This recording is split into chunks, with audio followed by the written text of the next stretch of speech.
यार मैंने आपको पहले भी कहा था, स्क्रीन की कोई गारंटी नहीं होती। स्क्रीन कौन डाल के देता है? उसको वापस करो उसका मोबाइल। हाँ, अगर उसके अंदर कोई वैसे फॉल्ट आया कि उसकी अपना एप्लीकेशन नहीं सही चल रही मोबाइल के अंदर, अगर उसकी मतलब सिम जैकेट में कोई प्रॉब्लम है तो समझ लो यार, मैसेज कर रहा हूँ पागल नहीं हो गए। डॉक्टर साहब मेरे मियाँ की हालत बड़ी खराब है, प्लीज इनको चेक करें। डॉक्टर साहब आप क्या कर रहे हैं? सीरियस पेशेंट है, प्लीज आप उन पे फोकस करिए। 8 दिन तो इतने पे ने इन्होंने कुछ होया वो हॉस्पिटल में भी अपने फोन पे लगे हुए हैं। होर मैं कितने लग दैट्स रियली नॉट फेयर। पहले मुझे चेक कर लो डॉक्टर साहब। तू मेरे कहाँ से सामने डिग्री ली है इन्होंने? सरकारी डॉक्टर हैं आप। सरकारी डॉक्टर को कितनी तनख्वाह मिलती है? हाँ डॉक्टर साहब, हाँ। अब मेरे घर व्हाट्सअप कर दो कि असलम नहीं जे बचना। तो सानू भी पता है इस गल दा। डॉक्टर साहब मेरे पट्ठे ठीक कर दो, ਮੈਨੂੰ ਇਹਨਾਂ ਦੀ ਵਜ੍ਹਾ ਨਾਲ ਬੜੀ ਮਾਰ ਪੈਂਦੀ ਹੈ। ਪੱਠਿਆਂ ਦਾ ਕੇਸ ਮੇਰੇ ਕੋਲ ਹੋਣਾ ਚਾਹੀਦਾ ਕਿਉਂਕਿ ਮੈਂ ਪੱਠੇ ਵੱਢ ਕੇ ਤੇ ਡਾਕਟਰ ਬਣਿਆ। अच्छा ये दूसरे डॉक्टर साहब है, ये पार्ट टाइम खेती बाड़ी करते हैं। पर पार्ट टाइम मैं डॉक्टर हूँ, वैसे मैं खेती बाड़ी करता हूँ। ਯਾਰ ਉਹ ਪੱਠੇ ਨਹੀਂ ਮੇਰੇ ਪੱਠੇ, ਮੈਂ ਬਾਜ਼ਾਰ ਜਾਣਾ ਮੇਰੀ ਖੱਬੀ ਆ ਖਾਪੀ ਵੱਜ ਜਾਂਦੀ ਹੈ।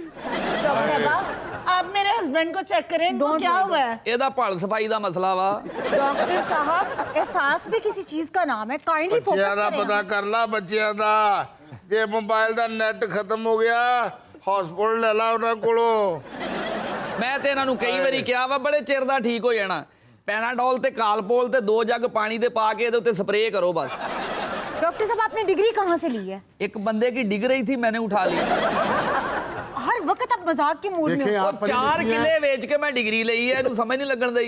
डॉक्टर शाइस्ता आप पढ़ी लिखी हैं, आप अखलाक से डिग्री कोई हरकत ना करें। सर आप काइंडली एहसास की बात तो कर लें यहाँ पे। हाँ बेटा, सारे चार्जर जेन्युइन ने, साढ़े को 2 नंबर आंदा ही नहीं। डॉक्टर साहब मैं बीमार हूँ और आपको फोन किया। यार आप लोग पहले खानों पीनों में परहेज नहीं करते, जो आपके मुंह में आता आप दबते रहते हो। दवाई से इतना बंदे को आराम नहीं आता जितना परहेज से आराम आता है। आप अपनी खुराक को कम करें। अब रोजाना ओजड़ी खाना, रोजाना बड़े पाए खाना, क्योंकि अपना इंसानों वाली बात थोड़ी है। डॉक्टर साहब महीने तो परहेज करन ले जे। भाभी परहेज ते मैं तेनों नहीं करदियां वेखिया। डॉक्टर साहब हाँ जी, ਇਹ ਇੱਥੋਂ ਲੈ ਕੇ ਨਾ ਆ ਤੱਕ ਮੇਰੀ ਲੱਤ ਸੌਂਦੀ ਆ। ਤੇ ਇੱਥੋਂ ਤੱਕ ਤੂੰ ਕਿਉਂ ਨਹੀਂ ਸੌਂਦਾ? ਤੇਰੀ ਲੱਤ ਸੌਂਦੀ, ਆਪ ਤੂੰ ਸੌਂਦਾ ਨਹੀਂ।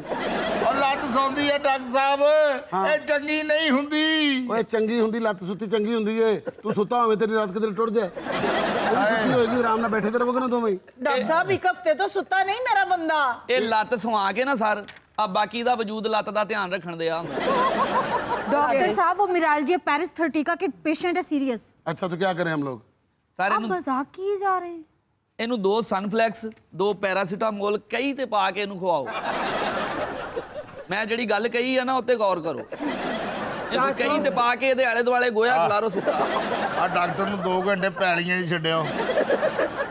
यार वैसे इंतहाई अफसोस की बात है कि आप दोनों डॉक्टर साहिबान को अपने असल पेशे यानी डॉक्टरी से जरा बराबर भी इंटरेस्ट नहीं है। एक साहब है उनको खेती बाड़ी से फुर्सत नहीं है, और दूसरे डॉक्टर साहब जो है मुसलसल अपना मोबाइल का बिजनेस चला रहे हैं क्लिनिक में बैठ के। ਸਰ ਪੌਣੇ 4 ਲੱਖ ਰੁਪਇਆ ਮੈਨੂੰ ਕਮਾਦ ਦਾ ਐਤਕੀ ਆਇਆ 2 ਟਰਾਲਿਆਂ ਦਾ। ਤੁਸੀਂ ਫਿਰ ਕਮਾਦਾਂ 'ਚ ਜਾਓ, ਇੱਥੇ ਕੀ ਲੈਣ ਆਏ ਹੋ? ਇਹਨੂੰ ਮਰੀਜ਼ ਨੂੰ ਉੱਥੇ ਲੈ ਆ ਫਿਰ।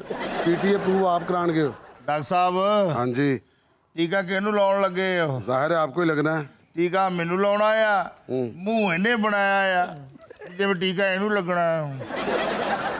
हस्बैंड आपके ठीक कर रहे हैं, आपके चेहरे से लग रहा है कि जैसे आपने कौड़ी दवाई पी हुई है। ਇਹਨੂੰ ਮੈਂ ਪੈਸੇ ਬਹੁਤੇ ਵੀ ਦਿੱਤੇ ਆ ਡਾਕਟਰ ਸਾਹਿਬ, ਹਾਂ। ਇਹਦਾ ਫੇਰ ਮੂੰਹ ਨਹੀਂ ਸਿੱਧਾ ਹੋਇਆ, ਫੇਰ ਵੀ ਗਿਆ ਘੱਟ ਹੈ। हाय हमें मार के हाय हां डॉक्टर साहब, हाँ जी। आ मोटे नु तो कड्डो, आदे जरासीमन तंग कर। ਮੇਰੀ ਮੰਨੋ ਤੇ ਉਰਲਾ ਮਰੀਜ਼ ਵੱਢ ਦਿਓ, ਇਹਨੇ ਪਰਲਾ ਵੀ ਖਰਾਬ ਕਰਨਾ। सैमसंग के सारे मॉडल और अपना पैरासीटामोल का एक डब्बा इधर भेज। और डॉक्टर साहब खुदा का नाम लें, क्या जुल्म कर रहे हैं आप? कौन सा सैमसंग, कौन सी पैरासीटामोल, 2 अलग अलग पेशे मिक्स कर रहे हैं आप। लोगों की जिंदगी आपके हाथ में है। ਆਏ क्यों है? ਆਏ ਆਏ ਕੀ ਹੈ? ਆਏ ਕੀ ਹੋਇਆ ਜੇ? और 15ਵੀਂ बोतल लगी है जो तो साडा मुंह इधर ਹੁੰਦਾ ਪੀਣ ਲੱਗ ਪੈਂਦਾ ਹੈ। ਸਰ ਜਿਹੜਾ ਉਰਲਾ ਮਰੀਜ਼ ਆ ਨਾ ਪਰਲਿਆਂ 'ਚ ਉਰਲਾ, हाँ ਇਹਦੇ ਮੈਂ ਗੋਡੀ ਕਰ ਕਰਕੇ 4 ਬੋਤਲਾਂ ਇਹਨੂੰ ਦੇ ਚੁੱਕੇ ਆ ਥੱਲੇ ਪਾਣੀ ਦੀਆਂ। डॉक्टर साहब आप अपना जिम्मेदारा घर पे छोड़ के आ सकते हैं। डॉक्टर शाइस्ता, जी, आप कह डॉक्टर रही थी आपने मोबाइल चेंज करना है? नहीं, मुझे कोई फोन चेंज नहीं करना। ਆਪਣਾ ਡਾਕਟਰ ਸਾਹਿਬ ਮਰੀਜ਼ ਬਾਅਦ ਚ ਦੇਖ ਲੈਣਾ, ਇੱਕ 50 ਰੁਪਏ ਦਾ ਲੋਡ ਤੇ ਕਰ ਦਿਓ, ਮੈਂ ਘਰ ਨਾਲ ਤੇ ਕਰਾਂ। ਮੈਨੂੰ ਕੀ ਲੋੜ ਹੈ ਇਹਨੂੰ ਲੋਡ ਕਰਾਂ? ਮੈਨੂੰ ਕੋਈ ਲੋੜ ਨਹੀਂ ਤੈਨੂੰ ਲੋਡ ਕਰਨ ਦੀ।